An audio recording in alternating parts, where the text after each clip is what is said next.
Hello dear student and friend, welcome to my YouTube channel.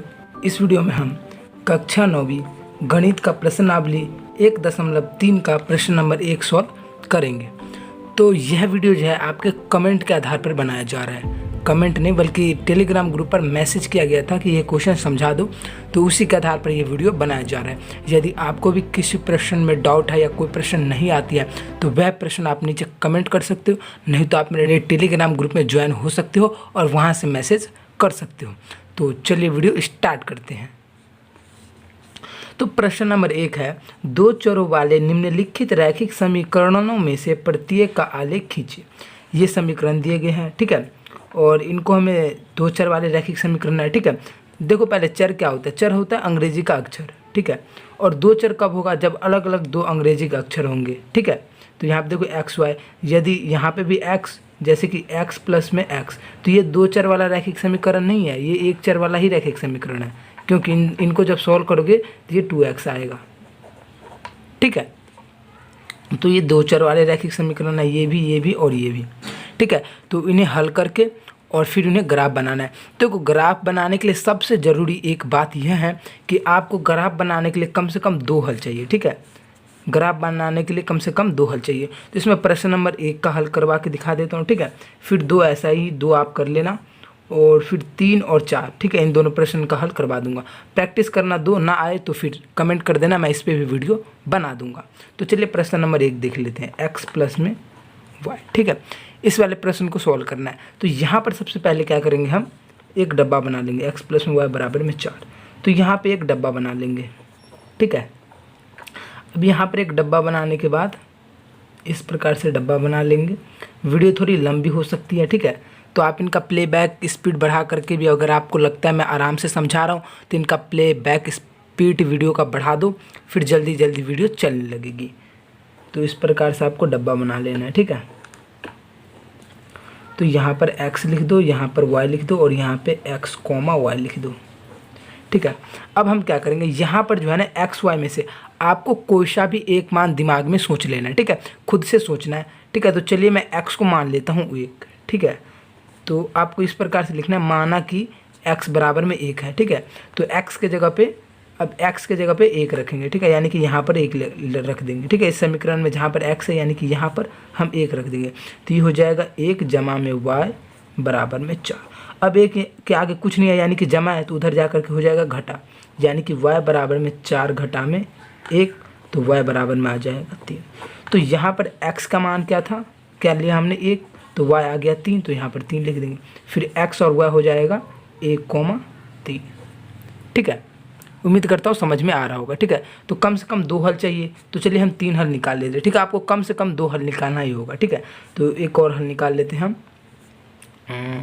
मान लेते हैं हम y को 1 मान लेते हैं, ठीक है, y को 1 मान लेते हैं। तो हो जाएगा x जमा में 1 बराबर में 4, और यहाँ पर x प्लस हो रहा है तो उधर जा करके माइनस हो जाएगा, तो x बराबर में 4 माइनस में 1, तो x हो जाएगा हमारा 3, ठीक है। तो y को हमने 1 माना, तो y को हमने 1 माना तो x आ गई 3, तो ये हो जाएगा 3,1, ठीक है। पहले x को लिखना है फिर y को लिखना है।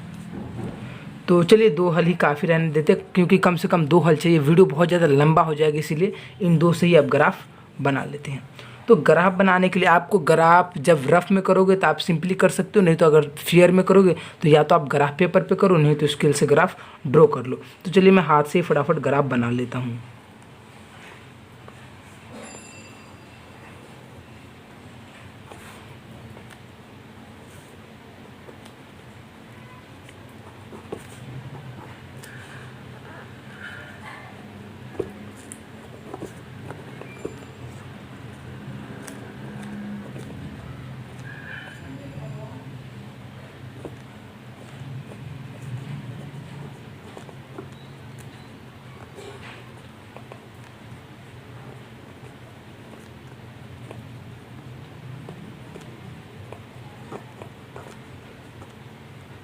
ठीक है, तो इस प्रकार से मैंने फटाफट ग्राफ ड्रॉ कर लिया है। तो अब आपको क्या करना है, तो यहाँ पर इस वाले कॉलम की सहायता से आपको इन्हें दर्शाना है। तो यहाँ पर पहला क्या है, x,3 यानी कि x पे 1 चलना है, ठीक है, x को 1 इकाई चलना है और y को 3 इकाई। तो यहाँ पर देख लेते हैं, ये वाली रेखा है, ये वाली, इसे हम बोलते हैं x। तो x पे 1 चलना है, तो चलिए x पे हम चलते हैं, जमा का 1 है, ठीक है, इधर का घटा है, इधर का जमा का। तो यहाँ पर कुछ नहीं यानी कि जमा है, तो हम चलेंगे जमा में 1 यानी कि यहाँ पर, ठीक है। और फिर चलना है y 3, जमा का यानी कि प्लस का 3 यानी कि ऊपर, तो y चलना है 1 2 3, ठीक है। तो यहाँ पर 3 और 1, फिर इन दोनों को मिला देंगे, तो ये आ जाएगा यहाँ और ये चला जाएगा कुछ ऐसे ऐसे ऐसे, स्केल से करना है आपको यहाँ। तो यहाँ पर हम इस प्रकार से गोला बना देंगे और यहाँ लिख देंगे 1,3, ठीक है। सेम इसी प्रकार इसमें भी करेंगे, पहले x चलेंगे 3, तो 1 2 3, तो यहाँ पर आ जाएगा, फिर y चलेंगे 1 यानी कि यहाँ से 1, ठीक है। तो अब इन दोनों को मिला देंगे कुछ इस प्रकार से, तो ये हमारा हो जाएगा 3,1, ठीक है। तो अब आपको क्या करना है कि ये जो दोनों बिंदु है, इन दोनों बिंदु की स्केल की सहायता से मिला देना है, ठीक है, ऐसे स्केल की सहायता से मिला देना है इस प्रकार से, ठीक है। टेढ़ी नहीं होना चाहिए लाइन, जब भी टेढ़ा लाइन होगा तो समझ लेना आपका समीकरण का जो ये सोल्यूशन आया, ये सोल्यूशन गलत है। तो इस प्रकार से एक सीधी रेखा बना देनी, और इस रेखा के ऊपर, और ये जो रेखा है, इस रेखा पर जहाँ भी जगह मिले ना, वहाँ पर थोड़ा जगह निकाल करके और ये वाला समीकरण लिख देना, ठीक है, x जमा में y बराबर में 4, ठीक है। तो इस प्रकार से हो जाएगा समीकरण का। तो फ़ोन की बैटरी जो है वो लो हो रही है, तो इसके लिए आपको ये सभी प्रश्न करने हैं और फिर उसके आंसर आपको नीचे सोल्यूशन, नीचे कमेंट तो नहीं कर सकते हो, तो आपको खुद प्रैक्टिस करना है। और आपका कोई सवाल रहता है तो उसे नीचे कमेंट कर देना है, या फिर टेलीग्राम ग्रुप में ज्वाइन हो जाना और वहाँ पर मैसेज कर देना। तो थैंक्स फॉर वाचिंग।